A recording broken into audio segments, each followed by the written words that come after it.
माझ्या वडिलांची मिरासिगा देवा, तुझी चरण सेवा पांडुरंगा। उपवास पारणे राखिला दारवंटा, केला भोगवटा आम्हालागी। वंश परंपरा दासमी अंकिता, वंश परंपरा दासमी अंकिता। तुका मोकलिता लाज कोना, उपवास पारणे राखिला दारवंटा, केला भोगवटा आम्हालागी। समचरण सरोजम सांद्र नीलांबुदावम, जगननिहित पानी मंडनम मंडनानां। तरुण तुलसीमाला कंदरम कंजनेत्रम, सदय धवलहासं विठ्ठलं चिंतयामि। पांडुरंगाकारु प्रथम नमन, पांडुरंगाकारु प्रथम नमन,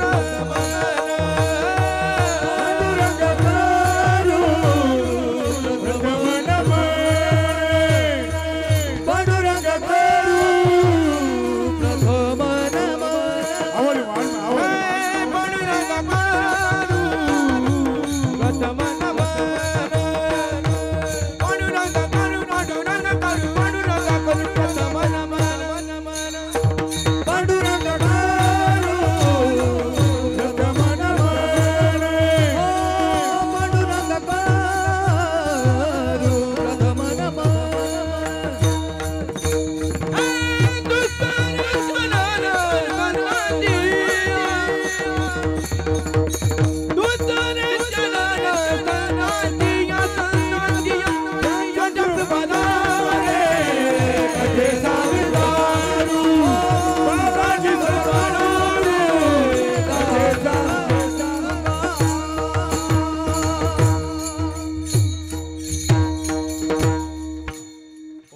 ज्ञानेश्वरा करुणा करा दयाळा, तुमचा अनुग्रह लादलो पावन झालो चराचरी।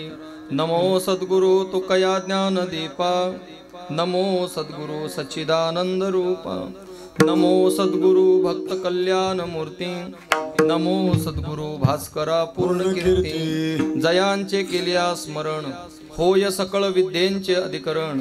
तेची वंदू श्री चरण श्री गुरूंचे, ते नमस्कारोनी आता वंदू रंगभूमिका। कीर्तने उभी होती लोका, टाळ मृदंग श्रोते देका। तया माझे नमन दंडवत, ऐसे नमन करुणी सकळा। हरी कथा बोली बोबड्या बोला, अज्ञानी म्हणून आपुल्या बाळा। चालवी सकळा नामा म्हणे विठ्ठल।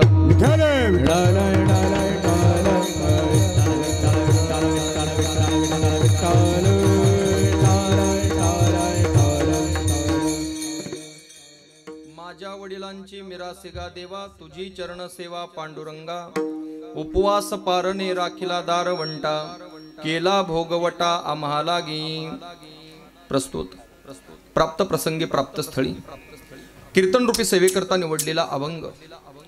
महान भगवत भक्त, संत सम्राट, विश्व उद्धारक, विश्व कल्याणमूर्ती, वारकरी संप्रदायाच्या कलशस्थानी विराजमान असलेले हिंदवी स्वराज्य संस्थापक छत्रपती शिवरायांचे आद्य गुरु, पंचम वेद निर्माते जगद उद्धारक तुकाराम महाराजांचा चार चरणाचा आपल्या वडिलांची परंपरा सांगणारा अभंग आजच्या सेवेकरता निवडलाय विठ्ठल।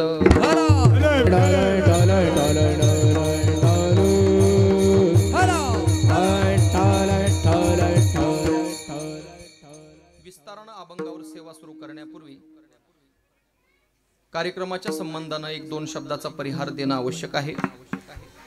आपण सर्व भाविक भक्त एका मंडपाखाली एका छताखाली कोण्या निमित्ताने आलेलो आहोत, या गोष्टीची पूर्ण कल्पना आपल्या सर्वांच्या समोरच आहे।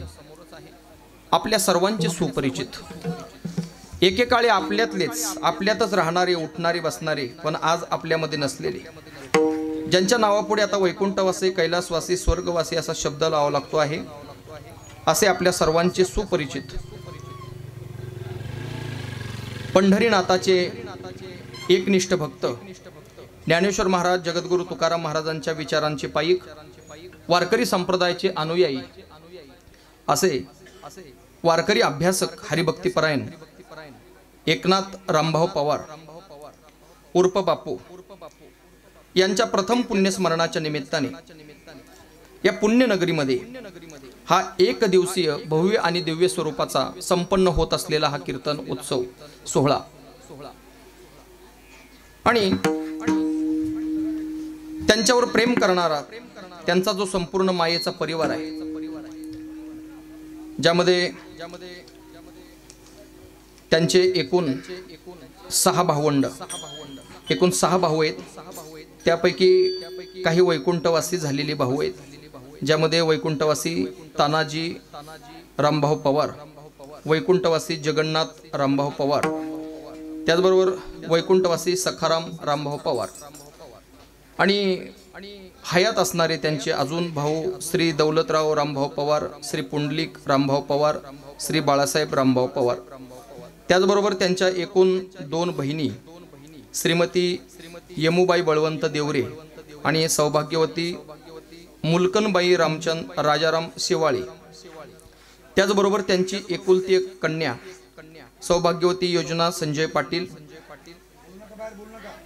त्याचबरोबर त्यांचे 2ही चिरंजीव, ज्यामध्ये ज्येष्ठ चिरंजीव श्री आदरणीय विकास एकनाथराव पवार, त्याचबरोबर आमच्या सर्वांचे गुरुबंधू परमार्थ स्नेही हरिभक्तीपरायण रवींद्र महाराज एकनाथ पवार, त्याचबरोबर सौभाग्यवती सारिका विकास पवार आणि सौभाग्यवती सुप्रिया रवींद्र पवार या सुना आणि एकूण त्यांचे नातवंड आदी करून त्यांचा संपूर्ण परिवार.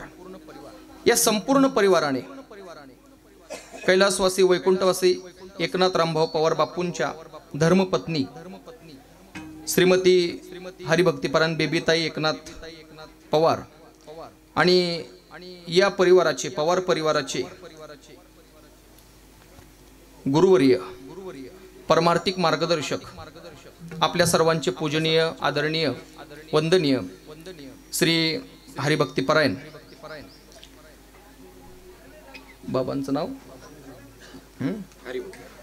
हरिभाऊ महाराज पाटील. त्याचबरोबर या परंपरेचे अनेक गुरुवर्य, ज्यामध्ये गुरुवर्य हरिभाऊ महाराज तळवडीकर, त्याचबरोबर कृष्णा तात्या तळवाडीकर, विठोबा अण्णा अंतापूरकर आदी करून या सर्व आपल्या भागातील या पूजनीय वंदनीय अशा गुरुवर्यांच्या आशीर्वादाने आजच्या या कार्यक्रमाचं त्यांनी भव्य आणि दिव्य स्वरूपामध्ये नियोजन केलेलं आहे. आणि या कार्यक्रमाला विशेष उपस्थिती असणारे सर्व महाराष्ट्रातील नामवंत गुणवंत कलाकार, आपल्या कलेच्या आणि गुणाच्या माध्यमातून वारकरी संप्रदायाची सेवा करणारे सगळे गुणीजन कलावंत मंडळी, ज्यामध्ये महाराष्ट्रातील नामवंत गायनाचार्य, आपल्या नाशिक जिल्ह्याचं वैभव, आम्ही वारकरी संप्रदायाचे ज्यांना पंडित भीमसेनजी जोशी म्हणतो असे आवाजाचे हरिभक्तीपरायण रोहिदासजी महाराज मते गुरुजी. त्याचबरोबर महाराष्ट्रामध्ये टॉप 10 मध्ये मृदंगामध्ये ज्यांचं नाव घेतलं जातं असे आमच्या सर्वांचे ज्येष्ठ गुरुबंधू चंदू महाराज चंद्रकांत महाराज पांचाळ गुरुजी. त्याचबरोबर उपस्थित या कार्यक्रमाला विनेकरी म्हणून जे लाभलेले आहेत ते भाईजी महाराज शनी मंडळ. त्याचबरोबर उपस्थित अनेक महाराज मंडळी या कार्यक्रमाला आहेत, ज्यामध्ये आमचे सागर महाराज, त्याचबरोबर हरिभक्तीपरायण हेमंत महाराज आणि त्यांची संस्था, त्याचबरोबर हरिभक्तीपरायण हितेश महाराज, नामदेव महाराज, कृष्णाजी माऊली, त्याचबरोबर संभाजी महाराज, जयदीप महाराज, मंगेश महाराज असे सर्व महाराज मंडळींच्या विशेष उपस्थितीमध्ये आजचा हा अत्यंत भव्य आणि दिव्य असा एक दिवसीय कीर्तन सोहळा वैकुंठवासी बापूंच्या पुण्यस्मरणाच्या निमित्ताने संपन्न होतोय. आणि तो होत असताना या उत्सवाची ही फुलाची कीर्तन सेवा समस्त पवार परिवाराच्या वतीने आणि आपल्या सर्वांचं आवडतं व्यक्तिमत्व, आपल्या सर्वांचे गुरुबंधू, आपल्या सर्वांचे परमार्थ स्नेही रवींद्र महाराज पवार यांच्या आज्ञेतून ही माझ्या वाट्याला आलेली आहे. तरी आपलं ग्रामदैवत, आपलं कुलदैवत ज्ञानोबराय तुकोबराय आदी करून सकल संत मला जशी बुद्धी देतील तसं या अभंगाचं एक तासाभरामध्ये चिंतन करून आपण सर्वजण मिळून ही सेवा भगवान परमात्म्याच्या चरणी आणि बापूंच्या चरणी समर्पित करू.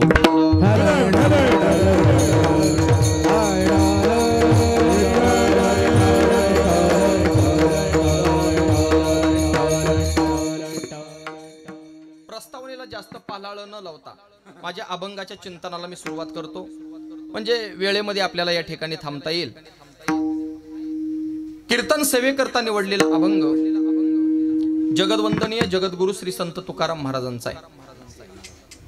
आणि महाराज या अभंगामधून आपल्या वडिलांची परंपरा या अभंगातून दिग्दर्शन करतात.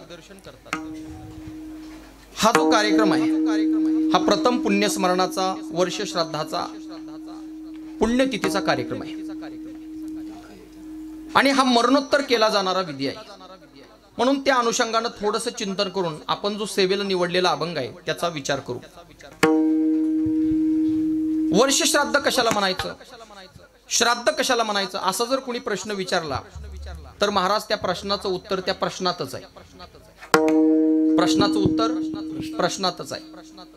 जसं शाळेमध्ये पूर्वीच्या परीक्षा पद्धती आणि आताच्या परीक्षा पद्धती याचा जर विचार केला तर पूर्वीच्या परीक्षा पद्धती ज्या होत्या गुरुजी त्या खूप अवघड पद्धतीच्या होत्या. पूर्वीच्या काळातल्या विद्यार्थ्यांना म्हणजे साधारण असं तुमच्या काळातल्या विद्यार्थ्यांना खूप अभ्यास करावा लागायचा. धडेची धडे पॅरेग्राफची पॅरेग्राफ पाठ करावे लागायचे आणि मग एवढा अभ्यास करून उत्तर पत्रिकेमध्ये त्या प्रश्नाची उत्तरे लिहावी लागायची. पूर्वीची परीक्षा पद्धती खूप अवघड होती पण आताच्या परीक्षा पद्धती खूप सोप्या आहेत महाराज. मी कशा करता सांगतो तुम्हाला, त्या प्रश्नातच कसं उत्तर आहे याच्या करता सांगतो. आताच्या ज्या परीक्षा पद्धती आहेत ना त्या खूप सोप्या पद्धती आहेत. आताच्या परीक्षा पद्धती कशा आहेत, आताच्या विद्यार्थ्यांना पाठांतर करावं लागत नाही, पॅरेग्राफ वाचावं लागत नाहीत. मग आयताच पॅरेग्राफ प्रश्नपत्रिकेमध्ये छापलेला असतो आयताच आणि खाली वाक्य लिहिलेलं असतं, वरील पॅरेग्राफ वाचून खालील प्रश्नांची उत्तरे लिहा. हे जसं आहे अगदी इथंही तसंच आहे. श्राद्ध कशाला म्हणायचं असं जर कोणी विचारलं तर त्याचं उत्तर त्याच्यातच आहे. श्राद्ध कशाला म्हणायचं तर जे श्रद्धेनं केलं जातं त्याला श्राद्ध म्हणायचं. विठ्ठल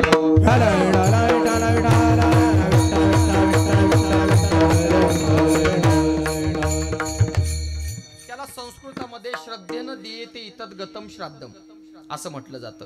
जे श्रद्धेनं केलं जातं गेलेल्या गतात्म्याला अत्यंत श्रद्धायुक्त अंतकरणानं पिंडदान करणं याला म्हणायचं श्राद्ध. आणि हे पुण्यस्मरणाचं पुण्यतिथीचं वर्ष श्राद्धाचं कीर्तन आहे. त्या अनुषंगानं थोडंसं चिंतन करून आपण आपल्या अभंगाकडे येऊया.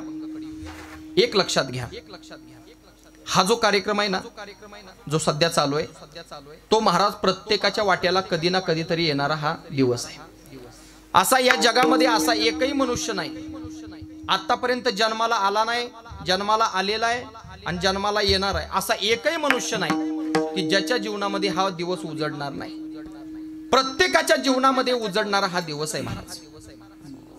आज आपण सर्वजण बहुसंख्येनं पवार परिवाराच्या दारामध्ये जमलेलो असलो तरी कधीतरी हीच संख्या हेच बहुसंख्य लोक कधीतरी मते महाराजांच्या पण दारात जमणार आहेत, कधीतरी सागर महाराजांच्या पण दारात जमणार आहेत, जमलं तर पवन महाराजांच्याही दारात जमणार आहेत.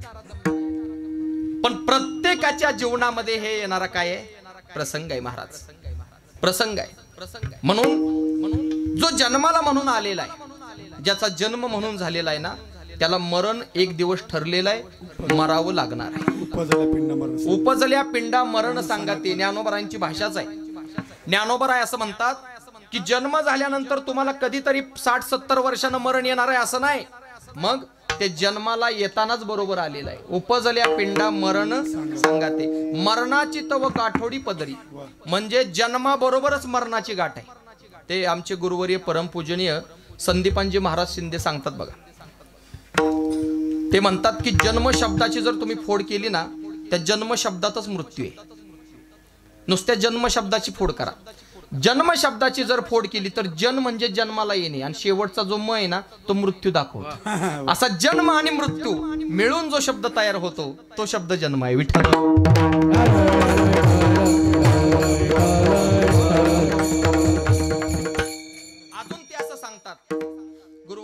संदीपानजी महाराज असं सांगतात की टॉवेलचं किंवा उपरण्याचं एक टोक उचललं, संधू महाराज टॉवेलचं किंवा उपरण्याचं एक टोक उचललं की दुसरं टोक उचलावं लागतं का? का तुमच्याकडे भावकी बोलावं लागते?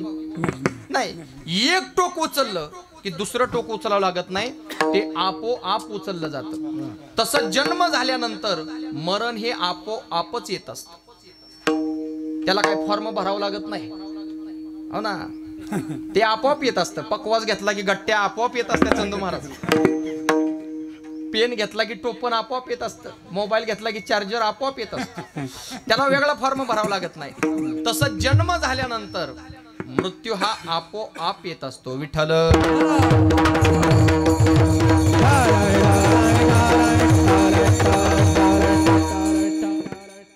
म्हणून ज्याचा जन्म झालेला आहे त्याला मरण एक दिवस ठरलेला आहे, मरावं लागणार आहे. जो म्हणून या देहाच्या गावाला आलेला आहे त्या प्रत्येकाला हे दोन सोहळे साजरी करणं अनिवार्य आहे, करावेच लागतात.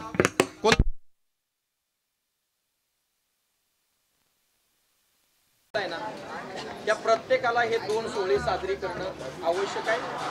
पहिला सोहळा आहे जन्माचा आणि दुसरा सोहळा आहे मृत्यूचा. हा, आता मध्ये एक होतो बघा, त्याला 16 म्हणतात. 16 नाही, 16. सोहळे दोनच आहेत, एक जन्माचा सोहळा आहे आणि एक मृत्यूचा सोहळा आहे. एक सोहळा आपला झालेला आहे आणि एक सोहळा आपुले मरण पाहिले.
आणि एक सोहळा आपला नक्कीच होणार आहे. ज्ञानोबराय म्हणतात, देहाच्या गावा आलिया जन्म मृत्यूची या सोहळिया ना म्हणू नये धनंजया. अर्जुना, हे दोन सोहळ्याला नाही म्हणायचं नाही. एक जन्माचा सोहळा आहे आणि एक मृत्यूचा सोहळा आहे. पण तुमच्या एक गोष्ट लक्षात आली असेल, बोलू नका. मी बोलत असताना जन्मालाही सोहळा म्हटलोय आणि मृत्यूलाही मी काय म्हटलोय, सोहळा म्हटलोय. आणि हे जे धाडस आहे ना, हे केवळ आणि केवळ संत वाङ्मयामुळे केलेलं आहे बरं का. केवळ आमच्या संताचंच वाङ्मय जे जन्मालाही सोहळा म्हणतं आणि मृत्यूलाही सोहळा म्हणतं. नाहीतर आगा मरा बोलन साहती, एरवी एखाद्याला मर म्हटलं तरी सहन होत नाही. पण माऊली इथं जन्मालाही सोहळा म्हणतात आणि मृत्यूलाही सोहळा म्हणतात. तुकोबरायांची भाषा सुद्धा तशीच आहे. मगाशी तुम्ही प्रमाण ऐकलं, तो झाला सोहळा अनुभव. आपुले मरण पाहिले म्या डोळा. जगद्गुरु तुकाराम महाराज, ज्ञानेश्वर महाराज, सकल संत जन्मालाही सोहळा मानतात आणि मृत्यूलाही सोहळा मानतात. नाहीतर एरवी मृत्यूहुनी तिखा असे काय, मरणासारखा तिखट आणि दुःखदायक प्रसंग जीवनामध्ये कुठलाही मला सांगा. सगळ्यात वाईट प्रसंग जर कुठला असेल जीवनातला, सगळ्यात दुःखदायक, तर तो मरणाचा आहे. पण तरी सुद्धा माऊलींसारख्या, तुकाराम महाराजांसारख्या संतांनी याला सोहळा म्हणावं.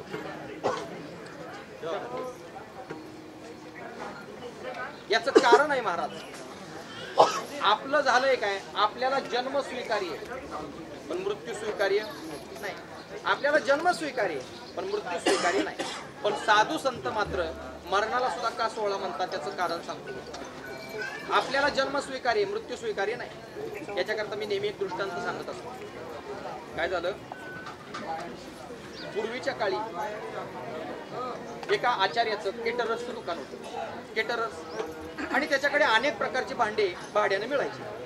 त्या भाड्याकडं म्हणजे भाड्याकडे भांडे असे काहीतरी मिळायचे बरं का. पण लोक काय करायचे, आपला काय कार्यक्रम असला की त्या भाड्याकडून भाड्यानं भांडे आणायचे, असं काहीतरी करायचे. आणि मग गावातला एक असाच मनुष्य भांडी आणण्याकरता त्या केटरच्या दुकानामध्ये गेला. बघा बरं का, जन्म कसा स्वीकार्य आहे आणि मृत्यू कसा स्वीकार्य नाही याच्याकरता सांगतो. तो भांडी आणण्याकरता गेल्यानंतर त्या केटरर्सवाल्याला त्याने सांगितलं, आम्हाला अशा असा कार्यक्रम आहे आणि आम्हाला एवढी एवढी भांडे आवश्यक आहे. ठीक आहे, किती भांडी पाहिजेत? तो म्हटला काय नाही, एक ताटे 200 द्या. ताटं 200 दिली. बरं, एक 200 ग्लास द्या. 200 ग्लास दिले. बरं, एक 400 वाट्या द्या. 400 वाट्या दिल्या. आता त्या काळी चमच्याची काही गरज पडत नव्हती बरं का. हा, म्हणून चमचे काय नको. बर, 200 थाट, 400 वाट्या, 200 ग्लास त्यानं घेतले. रेकॉर्डला केटरर्सवाल्यानं नोंद केली. तो भांडे घेऊन घरी आला. घरी आल्यानंतर यथोचित कार्यक्रम पार पडला. 1-2 दिवसानं तो भांडे माघारी करायला गेला. ऐका बरं का, सगळ्यांना लक्ष देऊ. भांडे माघारी करायला गेल्यानंतर त्या केटरर्सवाल्यानं ते भांडे मोजून घ्यायला सुरुवात केली. तर ऐका, ताटं नेली होती 200, पण भरली 250. ग्लास नेले होते 200, भरले 240. वाट्या नेल्या होत्या 400, भरल्या 460. होल्ड 460. आणि मग त्या केटरर्सवाल्याने त्या ग्राहकाला विचारलं, म्हणजे का रे, भांडे तर कमी नेले होते पण भांडे जास्त आलेत, कसं काय? तेव्हा तो ग्रस्त सांगू लागला की काय झालं, आमचा कार्यक्रम संपन्न झाला.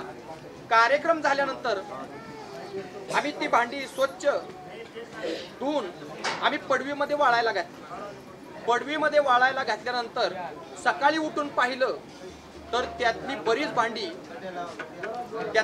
भांडी व्याली म्हणला. काय म्हणला? भांडी व्याली. आणि भांडी व्याल्यामुळं काय झालं, भांडी वाढली. तो केटरर्सवाला म्हणला, याला चांगलंही गिराईक राव, मग येत जा नेहमी भांडी न्यायला. तो म्हणला येणारच आहे, काळजीच करू नका. त्याने एक 6 महिने जाऊन दिली. 6 महिन्यानं झालं असं, तो भांडी न्यायला पुन्हा गेला. त्या केटरर्सवाल्याने त्याला ओळखलं. या या या, नमस्कार नमस्कार. काय नाही, भांडी पाहिजे होती. अहो तुम्हाला भांडी द्यायची ना, तर कुणाला द्यायची म्हणलं. या या या, किती भांडे पाहिजेत? काय नाही मला, एक 100 ताटं द्या. 100 ताटं दिली. ठीक आहे, अजून काय पाहिजे? एक 100 ग्लास. अहो दिले तुम्हाला, पुढे बोला. 200 वाट्या द्या. 200 वाट्या दिल्या. आणि आता चमच्याची गरज पडेल बरं का, कारण पुढाऱ्यांची पंगत आहे. सगळे पुढारी येणार आहे जेवायला, तालुक्यातले जिल्ह्यातले, तर चमच्याची गरज पडेल, काय हरकत नाही. आणि हो, ह्यावेळेस काय करा, सोन्याची भांडी द्या बरं का. पुढाऱ्याची पंगत आहे, गेल्या वेळेस स्टीलची नेली होती, वारकऱ्याची पंगत होती, आता सोन्याची लागतील, सोन्याची द्या. काय हरकत नाही म्हणले, सोन्याची तर सोन्याची. 100 ताटं, 200 वाट्या, 100 ग्लास, 100 चमचे त्यानं आणल्यानंतर 2 दिवसानं कार्यक्रम संपन्न झाला. आणि 2 दिवसानं तो जेव्हा माघारी करायला गेला तेव्हा त्या केटरर्सवाल्यानं ती भांडी मोजून घ्यायला सुरुवात केली. तर झालं असं, ऐका बरं का, लक्ष द्या. झालं असं, ताटं होती 100 पण भरली 70च. ग्लास होते 100 भरले 80च. वाट्या होत्या 200 भरले 160. चमचे होते 100 भरले 40च. तेव्हा तो केटरर्सवाला म्हटला, घामाघूम झाला, अहो भांडी कमी जाईल. कशामुळे भांडी कमी आली? तेव्हा त्या घर मालकाने सांगितलं, अहो काय झालं, गेल्या वेळेस सारखा असेच आम्ही कार्यक्रम झाला. कार्यक्रम झाल्यानंतर भांडी स्वच्छ धुतले आणि पडवीत वाळायला टाकले. रात्रभर मी रक्षण करत होतो भांड्याचं. पण झालं असं म्हणला, सकाळी उठून पाहतोय तर त्यातली बरीच भांडी म्हणला मिली. काय म्हणला? भांडी मिली.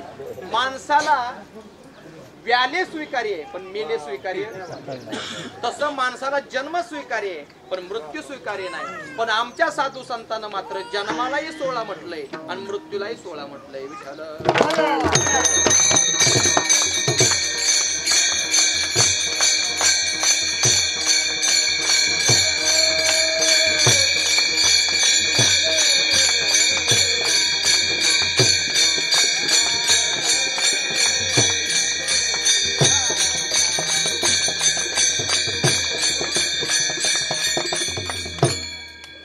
साधू संतांना मात्र जन्मालाही 16 म्हटलंय आणि मृत्यूलाही 16 म्हटलंय. याचं कारण काय? याचं कारण असं आहे महाराज, जसा माणसाला जन्माचा फायदा आहे, जन्माला आल्यानंतर माणसाच्या जीवनामध्ये आपल्या उद्धाराचं काहीतरी साधन करता येतं, जन्माचा जसा फायदा आहे तसा महाराज संतांच्या दृष्टीनं मृत्यूचा सुद्धा फायदा आहे. मृत्यूचा काय फायदा आहे? कसं काय फायदा आहे? एक ठक्कर नावाचे एक लेखक आहे, त्यांनी एक पुस्तक लिहिलं आणि त्या पुस्तकामध्ये त्यांनी एकूण मृत्यूचे काय फायदे सांगितले. त्यातले 1-2 फायदे फक्त मी आता तुर्तच कामापुरत आपल्याला सांगतो, सगळे नाही सांगत, कारण सगळे जर सांगितले आजच 2-4 जण आत्महत्या करून घेते, कारण त्याला एवढा फायदा आहे म्हणल्यावर की आत्महत्या करते. म्हणून काय करतो, एक तुर्त 1-2-3 कारण त्याचे सांगतो मृत्यूची. मृत्यूचा सुद्धा कसा फायदा आहे ऐका. कल्पना करा, नवरा बायको आणि त्यांना 2 मुलं, असं 4 लोकांचं कुटुंब आहे. कल्पना करा. आणि झालं असं महाराज, 4 लोकांचं कुटुंब, ती मुलं मोठी झाली आणि त्या मुलांची लग्न झाली. लग्न झाल्यानंतर झालं असं की 2 सुना घरामध्ये आल्या. आता मला सांगा, घरामध्ये पहिली माणसं किती होती? बोलत जा का, माईक देऊ.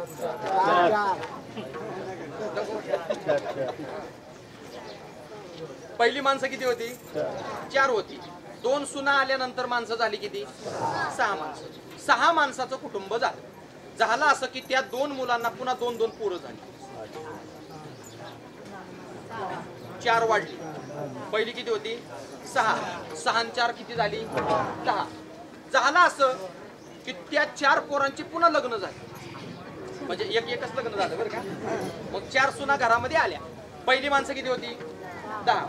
4 सुना घरी आल्यावर माणसं झाली किती? 14. त्या 4 पोरांना पुन्हा 2-2 पोरं झाली, 8 माणसं वाढली. 14 आणि 8 22. आता नको लय वाढवाय बरं का, हो ना, वेळेत संपवायचं आपल्याला. 22 माणसं गुरुजी झाली. 22 माणसं झाल्यानंतर आता दृष्टांताला इथं थोडं थांबून एक छोटासा प्रश्न मी तुम्हाला विचारतो, छोटासा. मला सांगा, माणसं जर अशी नुसती वाढतच राहिली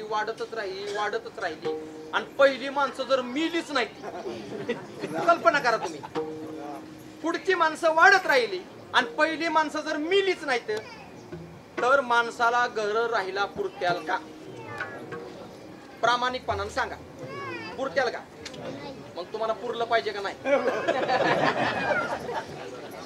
पुढच्या माणसाला घर पुरतील का? नाही. माझं वाक्य ऐकून ठेवा, माणसं माणसाला पुरतात म्हणून घर राहायला पुरतात.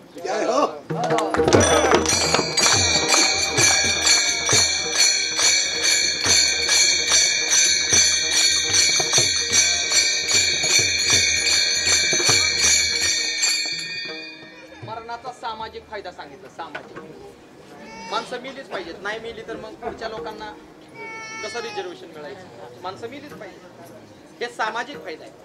आता आध्यात्मिक फायदा सांगतो तुम्हाला मृत्यूचा. आध्यात्मिक फायदा, चिरंजीव नाव, चिरंजीव पद म्हणून एक आहे बघा, त्याच्यामध्ये मृत्यूचा फायदा सांगितलाय. एक राजा होता एका नगराचा, आणि तो राजा तरुण, तडफदार, पैशावाला, सगळं काय संपन्न असल्यामुळं त्यानं काय केलं, त्या संपत्तीच्या बळावर, तारुण्याच्या मदानं अनेक भोग त्यानं भोगले. प्रत्येक गोष्टीमध्ये अति केलं त्यानं. काम अति केला, क्रोध अति केला, खाण्यापिण्याच्या सवयी अति केल्या. आणि अति कुठल्याही गोष्टीमध्ये काय असतं? अति सर्वत्र वर्जे. अति झालं की त्याचा विकार तयार होतो, असं शास्त्र सांगतं. कुठली गोष्ट अति होऊ द्या, त्याचा विकार तयार होतो. त्यानं काय केलं? अति केलं. आणि अति केल्यामुळं झालं असं महाराज की अल्पवयामध्येच तारुण्याचा उंबरठा ओलांडणार अशा अल्पवयामध्येच त्याला नपुसकत्व आलं. काय अशा गोष्टी आहेत महाराज चुकीच्या केल्यानं हे माणसाला आता नपुसकत्व हा आजार वाढलेला आहे बरं का अनेकांना. त्याच्यामध्ये खास करून जे गुटखा गोवा खातात का नाही, माणिकचंद, आमचे महाराज लोक सोडून, त्यांना तर लय अवघड आहे महाराज. हे विकार आता वाढलेले आहेत. त्याला अल्पवयामध्ये नपुसकत्व आलं आणि असा नपुसक झालेला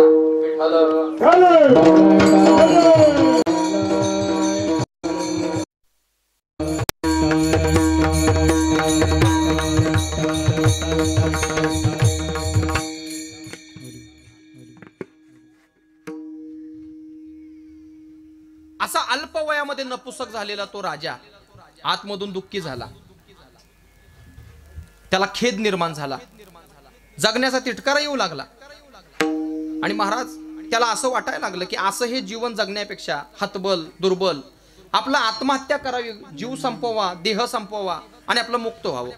काय असतं एक सांगतो तुम्हाला, मोठ्याचं दुःख नाही ना महाराज तेवढंच मोठं असतं. आणि मोठ्याला आहे ना आपलं दुःख कुणापाशी सांगता येत नाही. हा सगळ्यात मोठा प्रॉब्लेम असतो मोठ्या लोकांचा. बघा तुम्ही, तुमच्या शेतामध्ये खुरपण करायला आलेली बाई आहे ना, तुमच्याकडे काय म्हणतात रवी महाराज? खुरपणच ना, खुरपण ते भांगलायचं, असं भागाभागात वेगवेगळ्या पद्धती नावं असतात. ते बसा हा निंदायला हा, ते तुमच्या शेतामध्ये निंदायला आलेली बाईचे 10 रुपये जर पडले ना, 10 रुपये, तर त्या बाईला छाती बडवून रडता येतं. 10 रुपये पडले तर. पण जिच्या शेतात ते निंदायला गेली तिचे लाखांनी जरी नुकसान झालं तरी तिला बोलता येत नाही. मोठ्याचं दुखणं मोठं असतं. अहो मोठ्यांना मोठ्याने बोलता सुद्धा येत नाही घरात. मोठ्याचं दुखणं मोठं असतं. त्या राजाला असं वाटलं कोणाजवळ सांगावं. आणि एक लक्षात ठेवा, आपलं दुःख आहे ना फक्त दोघांजवळ सांगायचं असतं. कुण्या दोघांजवळ? एक संताजवळ आणि एक भगवंताजवळ. संसारिकाजवळ कधी आपलं दुःख सांगायचं नाही. कारण संसारिकाचा स्वभाव असा असतो, आपलं दुःख ते सांगितलं का नाही ते तेवढ्या पुरतं म्हणतं, नाही वाईट झालं बरं का, वाईट झालं. आणि आपण पुढे गेलो का सगळ्या विंचुऱ्यात विनामूल्य जाहिरात करतं. आलतं सकाळी सकाळी रडलं पट्ट्याजवळ, ढसा ढसा रडत होतं. आपलं दुःख फक्त दोघांजवळ सांगावं, संताजवळ भगवंताजवळ. देवा सांगू सुख देवा सांगू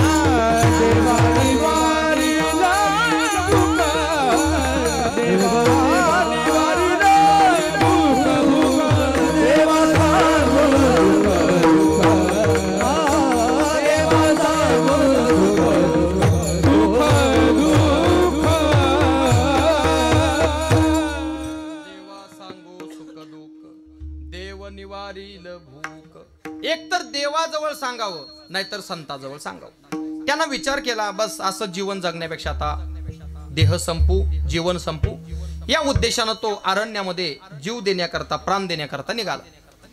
कर्मधर्म संयोगानं, योगायोगानं ज्या रस्त्यानं तो अरण्यामध्ये निघाला होता त्या रस्त्याच्या कडेला एक आश्रम होता. आणि त्या आश्रमाचं नाव होतं परमार्थ आश्रम. त्यानं विचार केला मनामध्ये, आपण आत्तापर्यंत कधी कीर्तन ऐकलं नाही, कधी भजन नाही, चांगले संतांचे 4 विचार आपल्या कानावर पडू दिले नाही, ज्ञानेश्वरी नाही, गाथा नाही, कधी कुठल्या संतांचं महात्म्याचं दर्शन घेतलं नाही, संपूर्ण आयुष्य या भोगामध्ये व्यतीत केलं. आणि आता हे आयुष्य असंच आता आपण संपवायला निघालोय. त्याच्या मनामध्ये त्याचं एक पूर्व पुण्य जागं झालं. आणि त्याच्या मनामध्ये असं आलं की जाताना तरी निदान संतांचं दर्शन करावं, एखादा साधू भेटेल त्याच्या पाया पडावं, दर्शन करावं, मग आपल्या आत्महत्या करायला जावं. या उद्देशानं तो त्या आश्रमामध्ये गेला. गेल्यानंतर साधू आसनावर बसलेले, त्यानं दर्शन घेतलं. साधूनं त्याच्याकडे पाहिल्यानंतर साधूच्या लक्षात आलं, काय असतं एक सांगतो तुम्हाला, माणसाला आहे ना मरतानाच कीर्तनाची, साधूची आठवण होती. कधी? अंतकाळाच्या वेळेला, शेवटच्या माणसाच्या शेवटच्या दिवसामध्ये. आणि हे साधूचं वैभव आहे बरं का, वैभव आहे. साधूची शेवटी आठवण होणं हे साधूचं खरं वैभव आहे. का आठवण होते शेवटच्या काळात माहिती आहे का तुम्हाला? कारण अडचणीच्या काळात आहे ना आपलीच माणसं आठवते, आपलीच. बघा तुम्ही, एखादा राजकीय क्षेत्रातला एखाद्या पक्षाचा किती निष्ठावंत कार्यकर्ता असू द्या, किती निष्ठावंत, आणि त्याला ठेस लागू द्या, तो शरद पवार असं करत नाही. तुम्ही कधी पहा, तो काय म्हणतो ठेस लागल्यावर? तो आई गच म्हणतो. का? कारण अडचणीच्या काळामध्ये नेहमी आपली माणसं आठवतात. तसं साधूचं वैभव आहे.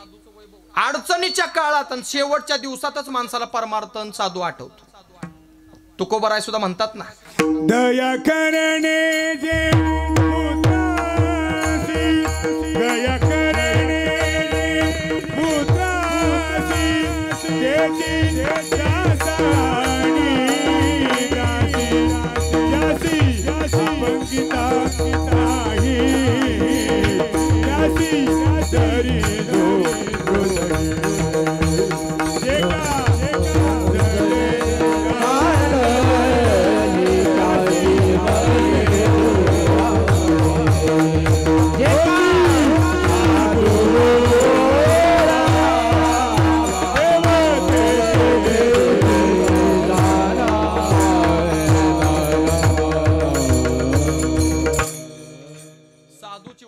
सांगितली या अभंगामध्ये. साधूला दया येते महाराज. माणसाला अंत काळालाच का परमार्थ आठवतो? कारण महाराज सुद्धा एका ठिकाणी म्हणतात ना, कळो येईल अंत काळी प्राण प्रयाणाचे वेळी, राहतील निराळी रांडा कोरे सकळ. अंत काळाला कळून येतं माणसाला. तसं त्या राजाला असं वाटलं की आता आपण दर्शन घ्यावं आणि आपला देह संपवावा. या उद्देशानं तो राजा त्या आश्रमामध्ये गेला. साधूचं दर्शन घेतलं. साधूनं त्याच्याकडे पाहिलं. पाहिल्यानंतर साधूच्या लक्षात आलं की अरे, शरीरावर तर राजचिन्ह दिसतायत आणि चेहऱ्यावर तर मृत्यूची काळा दिसते. काय असतं, काही काहींचे चेहरे असे असतात मते महाराज की ते अंतकरणातली भावना आहे ना, ते चेहरा दाखवतात. काय काय जणांचे चेहरा सांगतो ह्यांच्या अंतकरणात, ह्यांच्या मनात आता सध्या काय चाललंय. हा ना, एखाद्याला राग आला असला ना, लगेच चेहऱ्यावर दिसतो. काही काही जणांचा नितळ चेहरा असतो, पाण्यासारखा नितळ, लगेच चेहऱ्यावर दिसतं. त्याच्या भाव लगेच उमटतात चेहऱ्यावर.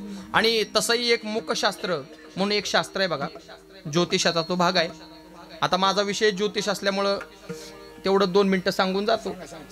हा ना, चेहऱ्यावरचं काय भविष्य चंदू महाराज, तुम्ही म्हणले मग अशी हात बघून सांगता का काय? आता तुमचा हात महाराष्ट्र बघतोय, मी काय बघावं? हो ना, काय मुखशास्त्राचे काय संकेत आहेत बघा. चेहऱ्याच्या काय भागावरून, अवयवावरून आपण जाणू शकतो का हा व्यक्ती स्वभावाने कसा असू शकतो. एक लक्षात घ्या, ज्याचे डोळे आहेत ना, डोळे हे अगदी लहान असतात का नाही, अगदी बारीक असे मांजरासारखे बारीक डोळे, समजायचं ते आतल्या गाठीचे. कोणी कोणा डोळ्याकडे बघू नका, सगळ्यांनी इकडे बघा.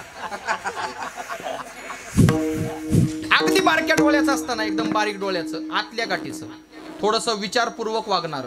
कारण बघा तुम्ही, आपण कुठली गोष्ट अशी वाचायची असली ना गुरुजी, असं आपण बारीक डोळे करून वाचतो का नाही, म्हणजे अक्षर काय करतो आपण, झूम करतो, झूम करून वाचतो का नाही. तशी प्रत्येक गोष्टीत बारीक बघणारे असतात बारीक डोळ्याची माणसं. आणि जी मोठी डोळ्याची असतात ना, अशी बटाट्यासारखी, ती एकदम श्रद्धाळू, पटकन कोणावर विश्वास टाकणारी, थोडीशी भोळसट, काहीशी आळसी, मोठ्या डोळ्याची. कोणी डोळ्याकडे बघू नका, सगळ्यांनी इकडे बघा.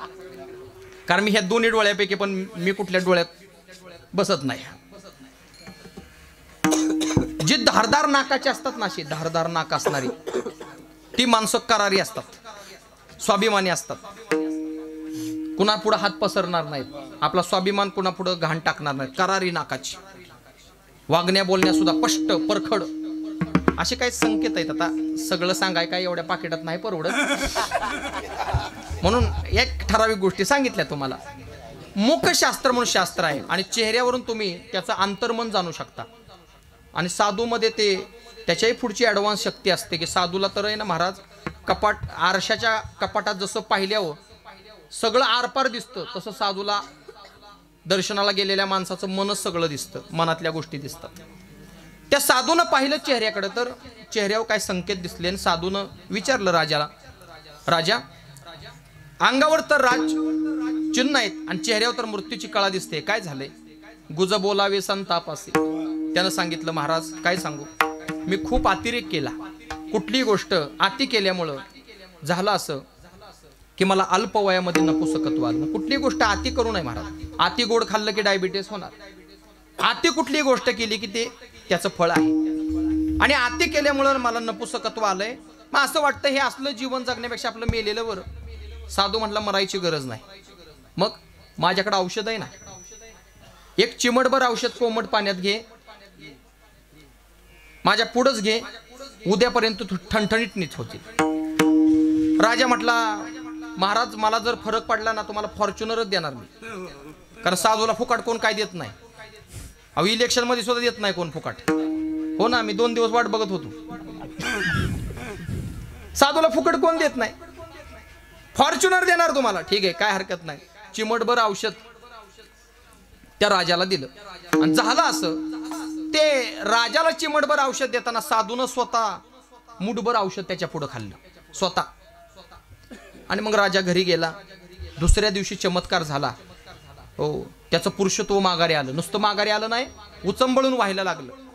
फ्रेश झाला राजा, उत्साह वाटायला लागला, शरीरामध्ये ताकद आली, जोम आला. आणि आनंदी झालेला राजा मनात विचार करू लागतो, अरे काय त्या साधूचे उपकार. आपण जीवन संपवाय निघालो होतो, पण किती मोठं जीवन सावरलं साधूनं. चिमंड एवढ्या औषधानं आपलं गेलेलं पुरुषत्व माघारी आलं, उचंबळून व्हायला लागलं आणि आपला समूळ रोग नाहीसा झाला. किती ताकद आहे त्या चिमटभर औषधात. असा विचार करत असताना त्याच्या मनात एक नको तो विचार त्याच्या मनाला घासून गेला की एका चिमटभर औषधानं जर माझ्यावर एवढं परिवर्तन केलं, एवढा परिणाम केला, तर माझ्या पुढं आपल्या पुढं साधूनं मुठीनं खाल्लं होतं. चिमटभर औषधाने जर एवढा परिणाम झालाय, चिमटभर औषधाचा जर एवढा परिणाम, तर मुठभर औषधाचा किती परिणाम. महा साधू आहे का राम रहीम आहे, आपलं साधू आहे का कोण आहे. मुठीनं खाल्लं. त्याला जरा शंका आली, पण राजा म्हटला त्यांच्या औषधाने आपल्या फरक पडलाय, कशाला आपल्या गुरुवर्यांवर शंका घ्या. पण ती सारखी पाल चुकायची त्याच्या मनामध्ये शंकेची. धन्यवाद देण्याकरता तो राजा जेव्हा साधूकडे आला, दर्शन घेतलं आणि सांगितलं, महाराज तुमचे अंतकरणापासून आभार आहेत. माझं जीवन तुम्ही वाचवलं, मला नवीन जीवन दिलं. मी मराय चाललो होतो. खूप आजपासून तुम्ही आजन्म माझे गुरु राहणार आहे, आजन्म माझे वडील राहणार आहे. पण महाराज माझ्या मनामध्ये एक शंका आहे. काय शंका आहे? माझी अशी शंका आहे महाराज की चिमटभर औषधानं जर माझ्या एवढं परिवर्तन झालं, तर तुम्ही तर माझ्या पुढे मुठीनं खाल्लं होतं. मी असा विचार केला की चिमटभर औषधाने जर एवढा परिणाम केला, मुठभर औषधाचा किती परिणाम होत असेल. आणि तुम्ही तर ब्रह्मचारी आहे, मला जरा शंका आहे. साधू म्हणले, हे बघ ते बाकीचं राहू दे तुझ्या शंकेचं, पण मी तुझं आत्ताच पंचांग पाहिलं. आणि पंचांग घेऊनच फिरत असतो मी. हो ना, माझं ऑनलाईनचं मोठं काम आहे, त्यामुळं ते घेऊनच फिरावं लागतं मला. पंचांग पाहिलं तुझं आत्ताच. हा, आणि पंचांगामध्ये मला दिसलं आज वार कुठला आहे, मंगळवार आहे. पुढच्या मंगळवारी बरोबर दुपारी 12 वाजता तू मरणार आहे. आत्ता बघितलं पंचांग, थरथर कापायला लागला, बीपी वाढला, घाम फुटायला लागला. महाराज आता काय करू? काही नाही, जा घरी जा, गाठी बिठी घे, पै पाहुण्यांना भेट, परोपकार कर, नामस्मरण कर, जेवढा दान धर्म करता येईल तेवढा कर, जा. तशा घाबरलेल्या अवस्थेमध्ये तो घरी गेला. त्याचं चित्त कशात लागेना, सारखं डोक्यात मनात मंगळवारच्या 12 वाजले की 12, सारखं डोक्यात तेच त्याच्या. आणि मग मंगळवार गेला, बुधवार गेला, गुरुवार गेला, शुक्रवार गेला, शनिवार गेला, पुढे जा चला लक्ष ठेवा, रविवार गेला, सोमवार पण गेला, मंगळवार उजडला. 9 वाजल्या, 10 वाजल्या, 11 वाजल्या, 11:30, 11:45, 12ला 5 मिनिटं. आणि त्यानं अशा मोठ्या आवळल्या, पाय ताणले. आता म्हणला अटॅक येणार, हृदय बंद पडणार. आणि सगळे भोवतालचे रडायला लागले बरं का, मोठमोठ्यानं रडायला लागले. आजूबाजूची माणसं जमायला लागले. आणि ह्यानं त्या घड्याळाकडंच, आणि 12 वाजले. पण तुमच्या सगळ्याच्या मनात आहे ना, ते काय झालं नाही बरं का. राजा काय मेला नाही. राजा म्हणला सप्त्याच्या कार्यकर्त्याने मागं पुढं केलं असेल घड्याळ. हो ना, ते कीर्तन करा लवकर संपवून आमच्या गावाकडे करतात ते घड्याळ मागं पुढं. तसं एखाद्या सप्त्याच्या कार्यकर्त्याने केलं असेल. अजून म्हणला 10 मिनिटं वाट बघू. 10 मिनिटं गेली, 2 तास गेले, सायंकाळ झाली, रात्र गेली, तरी नाही मेलं. आणि दुसऱ्या दिवशी मात्र बुधवारी सकाळी तडप उठून साधूचं दर्शन घेतलं. साधू म्हणले कसं काय? एकदम बरं आहे. पण का हो महाराज, तुम्ही मला बोलले होते पुढच्या मंगळवारी दुपारी 12 वाजता तू मरणार आहे, आणि मी तर मेलोच नाही. साधू म्हटला तू मरणारच नव्हता. मग का सांगितलं की 8 दिवसांत तू मरणार आहे? अरे तूच काय, ह्या जगातली सगळी माणसं 7 दिवसात मरणार आहेत. हो ना, 7व्या दिवसाच्या पुढं 8वा दिवस आहे का या जगात? सगळी मरणार आहेत. मग माझी चेष्टा केली तुम्ही? हो, तुझी गंमतच केली मी. अहो दुसरं असतं तर अटॅकने मेलं असतं महाराज. अशी चेष्टा कशाला करायची? तुझ्या प्रश्नाचं उत्तर देण्याकरता केली. म्हणजे तू विचारलं होतं ना की मी चिमटभर औषध खाल्लं माझ्या एवढा परिणाम झाला, तुम्ही तर मुठीनं खात होता, तुमचं कसं काय? ह्या प्रश्नाचं उत्तर मला द्यायचं होतं. उत्तर? हो. कसं काय उत्तर? मला एक सांग. जसं तुला कळालं पुढच्या मंगळवारी दुपारी 12 वाजता तू मरणार आहे, हा, इथून गेल्यापासून त्या पुढच्या मंगळवार पर्यंत तू किती नवीन शर्ट विकत घेतलेस? अहो घरचं सुद्धा घालायला मला इच्छा होत नव्हती. बर किती हॉटेलला जेवायला गेला, घरचं सुद्धा अन्न गोड लागत नव्हतं. बर किती स्त्रियांचा संग केला, अहो त्यांच्या थोबाडाकडे सुद्धा बघत नव्हतो मी. आणि मग साधून सांगितलं, ऐक, पुढच्या मंगळवारी दुपारी 12 वाजता तू मरणार आहे. एवढं कळालं तर तुझे सगळे भोग, तुझ्या वासना सगळ्या गळून गेल्या. अरे मी तर माझं मरण असं क्षणाक्षणाला पुढे बघतो की पुढचा क्षण सुद्धा मी जगल का नाही असा विचार करतो. मग मला सांग, एवढ्या क्षणाक्षणाला मी मरण बघत असेल तर मला भोग भोगायची, मी मुठीनं नाही घाम्याल्यानं हाणलं तरी फरक पडेल का माझ्या? हा मृत्यूचा आध्यात्मिक फायदा आहे महाराज. आणि मगाशी सांगितलेला मृत्यूचा सामाजिक फायदा आहे. म्हणून आमच्या साधू संतानं जन्मालाही 16 म्हटलंय आणि मृत्यूलाही 16 म्हटलंय. विठ्ठल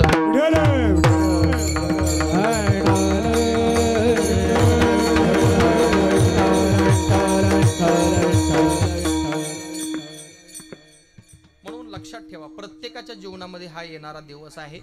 पण आपल्याला जोपर्यंत इंद्रियात ताकद आहे, म्हातारपण लांब आहे, आयुष्य शिल्लक आहे, तोपर्यंत कसं या जीवनाचं कल्याण करून घेता येईल, हित करून घेता येईल, याकरता खऱ्या अर्थानं जवे सकळ सीता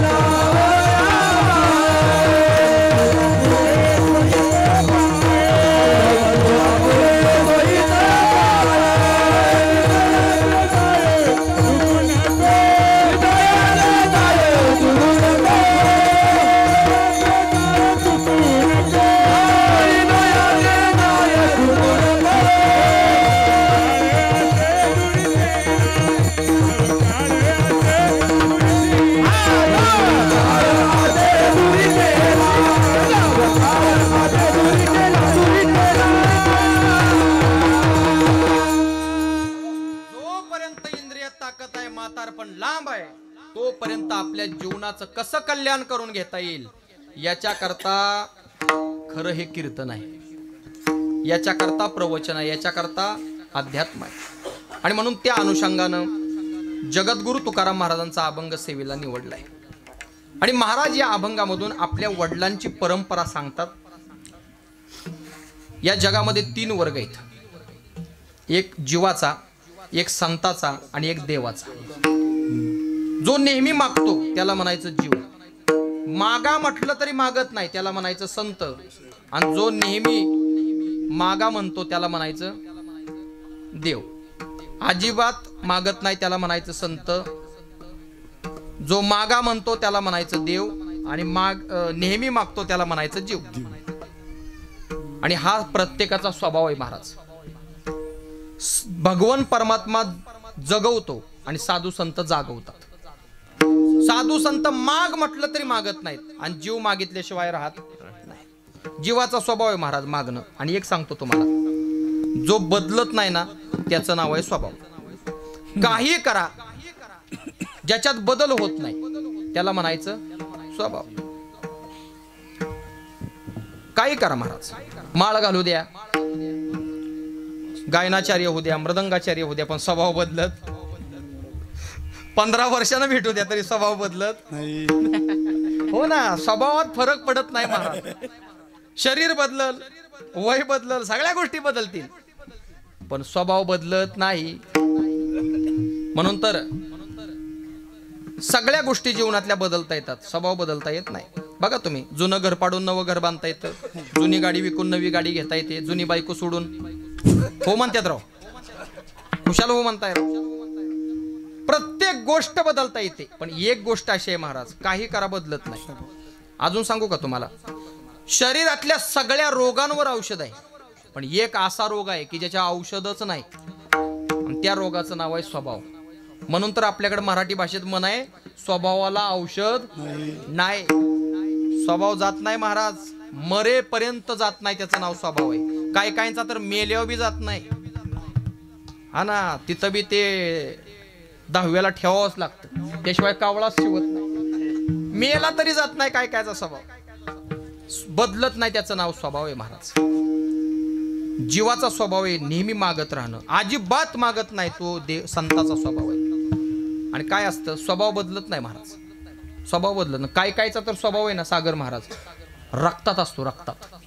आपण म्हणतो ना, अहो ह्याचं खानदानच तसलं आहे, ह्याचं रक्तच त्यातलं आहे म्हणतो का नाही आपण. काय कायचा स्वभाव आहे ना महाराज. म्हणून माझ्याकडं लोक आले ना, त्यांच्या मुलांचं ते सांगतात तक्रारी, हे आमचं पोरगा असं करतंय, तसं वागतंय, असंच करतंय. मी त्यांना सांगतो, बाबा रे, हे तुमच्यातनच गुण आलेले आहेत. त्याला जेनेटिक म्हणतो आपण, जेनेटिक. आई बापांचेच गुण मुलांमध्ये उतरतात. म्हणून बघा, एखादं पोरग असं काय करायला लागलं गावात, माणसं कोण आहे हे विचारत नाही, मग कुणाचंही रही. काय कायच्या रक्तातनं स्वभाव येतो महाराज, रक्तात. काय झालं, एका नगराचा राजा शिकार करण्याकरता जंगलामध्ये गेला होता, बरोबर सैनिक आणि प्रधान होता. पण जंगल एवढं मोठं होतं, घनदाट विस्तीर्ण, की त्या जंगलामध्ये अक्षरशः ही तिघही 3 वाटेला फसले. राजा एका वाटेने गेला, सैनिक एका वाटेने गेले, प्रधान एका वाटेने गेला, कोणाचा कोणाला मिळणार. मी स्वभाव सांगतोय बरं का, रक्तात कसा स्वभाव उतरतो. आणि गेल्यानंतर अचानक ती सैनिक जी होती, त्या ग्रुपला काय आवाज आला कानावरती मनुष्याचा, भजनाचा आवाज आल्यानंतर त्या दिशेने जाऊन पाहतात, तर भल्या मोठ्या एका वटवृक्षाखाली एक आंधळा मनुष्य भजन करत बसला होता. सुंदर असा स्वर लागला होता, नामस्मरण चालू होतं, सुंदर भजन चाललेलं. पण हे सैनिकच, ह्या सैनिकांनी काय केलं, त्याला दमदाटी करून उठवलं. ए ओठ ओठ. त्यांनी आता डोळे त्याला दिसतच नव्हतं म्हणा, त्यानं आपले दोन्ही हात जोडले आणि विचारलं, बोला मालक. हे बघ, तुझं भजन बंद कर. केलं मालक. बोला, मला या जंगलातून बाहेर जायचंय, सांगतो का रस्ता कुठला आहे. त्या आंधळ्या माणसाने दोन्ही हात जोडले सांगितलं, 2 रस्ते दिसत आहेत साहेब पुढं. हा, त्यातल्या उजव्या बाजूच्या रस्त्याने गेला ना की तुम्ही या जंगलाच्या बाहेर जाल आणि तुम्हाला रस्ताही भेटेल, जावा तुम्ही. सैनिक त्या वाटेने गेली.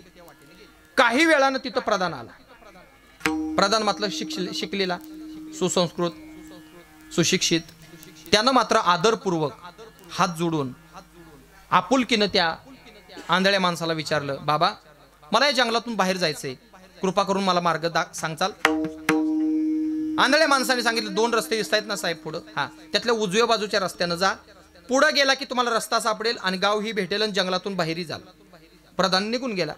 काही वेळानं तिथं राजा आला.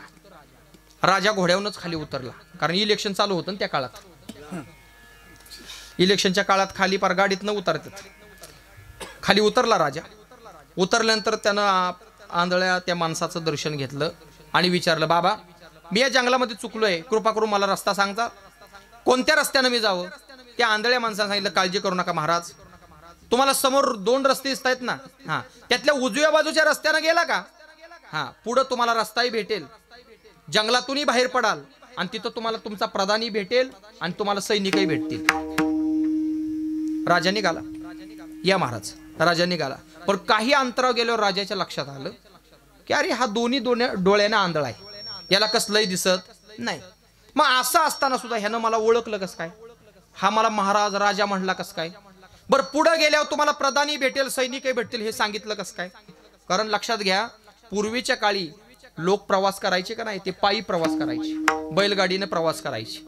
मग त्याच्यामध्ये काही व्यापारी पण असायचे. ते काय करायचे, राजे लोक, व्यापारी लोक हे आपला परिचय देत नसायचे. आणि जर परिचय दिला असताना आताची सराफ एकही राहिला नसता.